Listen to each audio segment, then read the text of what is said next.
is the knowledge of palmistry is contradictory to Islam or not? It depends on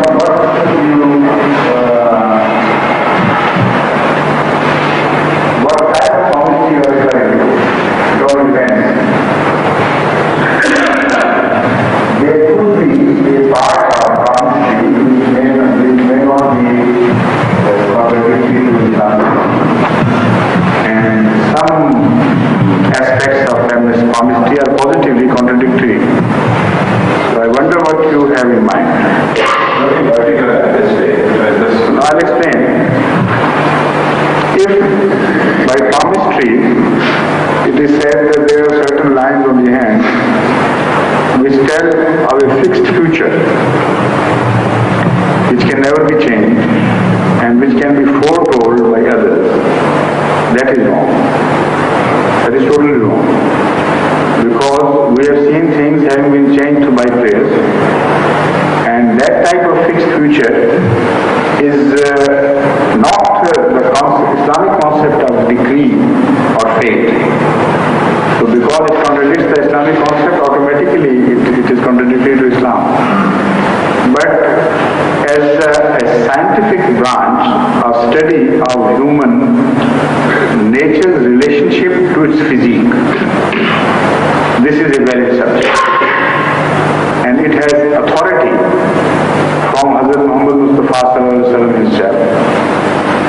The study of one's features and to find out what sort of man is within.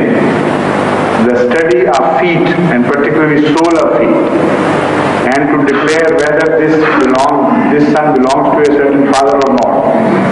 All these things have their roots in traditions and are also very logical and rational. So physiognomy is also a subject in which, by studying the features and expressions of eyes, etc., you understand the type of man he is. So when you meet a corrupt man, it is not at all difficult to find out. I mean, if you meet, for instance, a pious man and a corrupt Haneda, can you be confused about which one is the pious man and which one is a corrupt Haneda or a corrupt Patwari? Their faces are different altogether. The criminals have a different expression, but those who are constant criminals, they have very fixed expressions. The occasional criminals sometimes deceive you, but the constant criminals who daily in their life as a routine do something against their conscience, and when the conscience dies, against everything which is human, and they go on doing that. So those faces are very prominent. So physiognomy is a very important subject, and so the hand, the shape, the bearing of the hand, it tells quite a few things.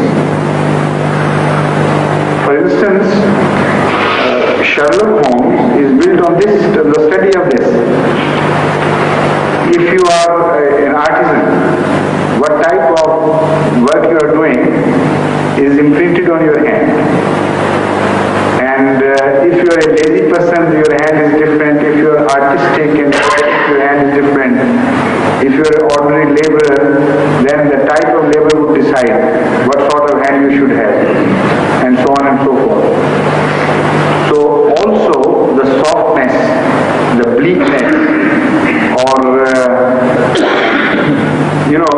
the general color and fullness of hand and its contour, they also have some bearing on the nature of hand. So as I told you earlier once, this happened in England long ago, that in a party I claimed that palmistry is wrong, and I also claimed that despite knowing it and despite claiming it, I can study your hand and tell you things better than those who believe in palmistry.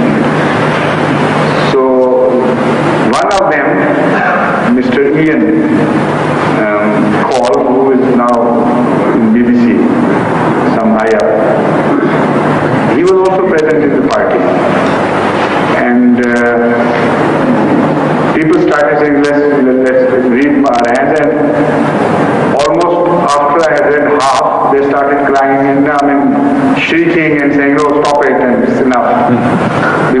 with them, and I knew their hands and the character, and it was not difficult at all.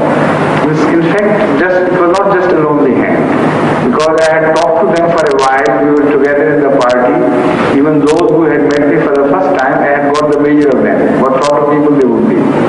And then I judged things, and sometimes I said things in equivocal terms, which would work both ways and so on. So this Ian, his experience was the most interesting. But because I have named him now, and that experience is of a personal nature, I shouldn't divulge on it now. That is not right. But he told me